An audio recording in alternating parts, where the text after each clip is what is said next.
Ibra, chochote bana Ibra. Songe chochote tu, dakika 2. Hapa. Ngoja shika. Victor.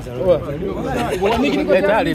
Fresh. Twende. Makali. Yes, tuko Basata ambapo Ibra ameweza kufika Hispania kwa mara nyingine. Ibra, tuambie kuhusiana na ilikuwaje huko ndani. Fresh. Hapa mko na tumefanya mazungumzo, lakini kikubwa tu ni tuachie baraza la salamu mpaka watakapokuwa na uamuzi sahihi kuhusu hili. Namshukuru Mwenyezi Mungu kwa sababu wewe maiki ni mazuri zaidi. Labda kingine kitu gani ambacho tumezungumzia? Japo tuko ufupi hata ukituambia kidogo. Tulichozungumzia ni migogoro iliyopo kwa mpaka kishakuwa sawa tutaliongea zaidi. Okay. Na hali ikoje kwa sasa Ibra?